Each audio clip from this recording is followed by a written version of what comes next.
मैं एक वैद्य हूँ। कल जो यहाँ पर एक इन्वेस्टर्स मीट हुई थी आयुष विभाग की, उसमें उत्तर प्रदेश शासन ने मुझे आमंत्रित किया था। मैं फिलहाल वैसे तो मैं मेरठ का रहने वाला हूँ और पिछले 4 साल से मैं रुद्रपुर में हूँ। पहले 30 साल में देहरादून रहा हूँ, 30 साल मेरठ रहा हूँ। मेरे पिताजी वैद्य थे। मैं अपनी दवा बना के प्रैक्टिस करता हूँ और ख़ासियत है कि मैं अपने आंकड़े बनाता हूँ। और इसी आंकड़े में मैंने 97 में एक भारत सरकार से प्रोजेक्ट लिया था, जिसमें 11 में से 11 ब्लड कैंसर मैंने ठीक किए थे ऑल इंडिया इंस्टीट्यूट में, जिसके लिए मुझे 1999 में पद्मश्री से सम्मानित किया गया। तो ये मेरा छोटा सा परिचय है, पर मैं अपनी चिकित्सा अपनी औषधि बना के रसशास्त्र पे करता हूँ।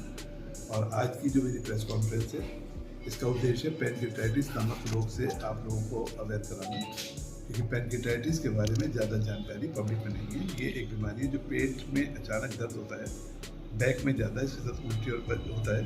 90% में ऐसे ही होता है, पर अचानक वजन कम होना या सब कुछ करने के बाद भी अगर शुगर काबू में नहीं हो रही है, तब डॉक्टर लोग इसकी जांच करके, पेट के डॉक्टर, इसको पैनक्रेटाइटिस बोलते हैं। और उसके बाद शुरू होती है एक ज़िंदगी जिसमें दूध नहीं, पनीर नहीं, घी नहीं, मांस नहीं, तेल नहीं और उबला हुआ खाना। और कई लोग तो मेरे पास ऐसे आए जो 4-4 साल से केवल खिचड़ी खा लेते हैं और उसके साथ एंजाइम्स, पर बीमारी रुकती नहीं है, बढ़ती जाती है। और अपने आंकड़ों के हिसाब से मैं बता सकता हूँ कि 92% लोग हिंदुस्तान में 10 साल वर्ष होते इससे मर जाते हैं, और जो बचते हैं उनकी भी ज़िंदगी कोई अच्छी नहीं होती। तो ये जो दवा मेरे पिताजी ने ईजाद की थी, मैंने इसका जो आंकड़े इकट्ठे करने शुरू किए 97 से अब तक, मैंने देखा है कि 70% लोग इससे पूरी तरह मुक्त हो चुके हैं और वो पहले दिन से ही घी, दूध, मलाई सब खाने लगते हैं। मैं इसका इलाज करता हूँ और इसके ऊपर हमने साइंटिफिक स्टडी की है। जैसे इंडियन इंस्टीट्यूट ऑफ साइंस है बेंगलोर में, ये पारा तांबा के अंदर का होता क्या है, तो पता चला 3 साल में इसमें धातु खत्म होकर खनिज बन जाता है। चूहों पे इसके ऊपर टॉक्सिसिटी स्टडी जो मानक है वो की है, उसमें सेफ है। और चूहों पे पैनक्रेटाइटिस पैदा करके 2 स्टडीज में देखा गया कि पैनक्रेटाइटिस को बदलती है। अमेरिका के हवाई द्वीप पे 2019 में एक मीटिंग हुई थी, जापान पैनक्रियास सोसाइटी और अमेरिकन पैनक्रेटिक एसोसिएशन की, जहाँ पर हम अपने शोध पत्र को प्रस्तुत कर चुके हैं। मैं समय समय पर अपने अनुभवों को एक पुस्तक के तौर पर देता रहता हूँ और इस पुस्तक की खासियत ये है कि इस पुस्तक का जो प्रीफेस है वो लिखने वाले कोई नहीं, डॉक्टर वी एम कटोच है, जो देश के डीजे रह चुके हैं ICMR। तो मेरा उद्देश्य है कि हम अगर इस दवा को साइंटिफिकली डेवलप करेंगे तो शायद हम औषधि के क्षेत्र में भारत को नोबेल प्राइज ला सकते हैं, क्योंकि कॉपर के बारे में किसी में नहीं है। तो एक तरफ हम इलाज कर रहे हैं, दूसरी तरफ हम विज्ञान से परिभाषित कर रहे हैं।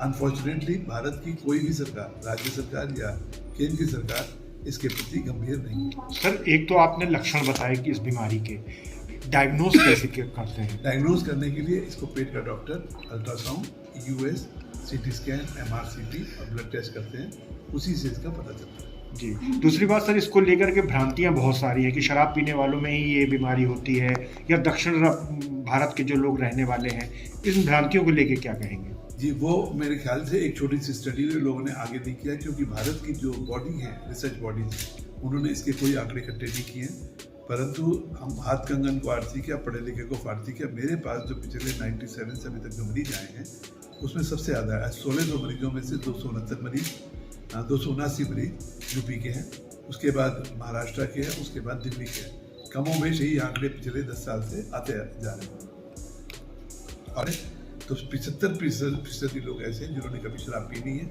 19 से 45 वर्ष की आयु में सबसे ज़्यादा है। और परंतु जो लोग रात को देर तक जगते हैं, सुबह नाश्ता नहीं करते हैं, खाने में प्रोटीन की कमी है, खनिज तत्वों की कमी है, दोबारा गर्म किया हुआ खाना खाते हैं, उनमें बीमारी ज़्यादा देखने को मिल रही है। तो मुझे कहने में कोई संकोच नहीं है कि भारत में होने वाली ये बीमारी अनियमित खान पान, अनियमित रहन सहन की वजह से है। और इसके ऊपर जितनी जागरूकता होगी, क्योंकि बीमारी शरीर को तोड़ती है, परिवार कितना खर्च इसमें आता है और कितना समय लगता है? देखिए, ये बीमारी जब मेरे पास मरीज आते हैं तो कई बार पानी भी नहीं पी पाते, उनका घी दूध बंद होता है। तो हम 21 दिन के लिए मरीज को अपनी देख रेख में खिलाते हैं, क्योंकि दवा जब मलाई से बोलते हैं तो डॉक्टर मरीज घबरा जाता है कि डॉक्टर ने तो दूध भी मना किया हुआ, तो मलाई क्यों दे रहे। तो 21 दिन हम उनको रुद्रपुर में, देहात क्षेत्र में ही है, यूपी के बॉर्डर पर, वहाँ पर मरीज को रखते हैं।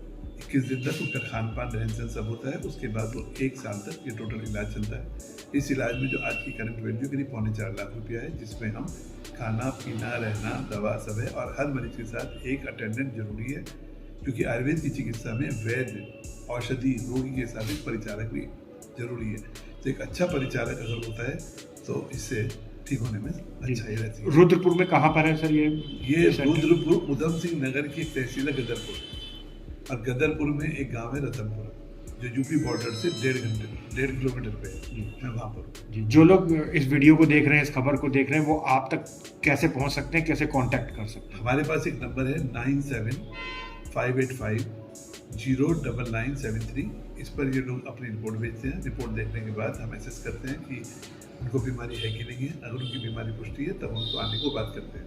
अदरवाइज यूट्यूब, फेसबुक जितने भी मरीज आते हैं, क्योंकि हमारे मरीज लगातार अपने अनुभव यूट्यूब पर, फेसबुक पर डालते रहते हैं। आप विधि करके एक प्रोग्राम है जिसमें अभी तक 50 लोग अपने अनुभव वीकली बेसिस पे देते रहते हैं, फोर्टनाइटली।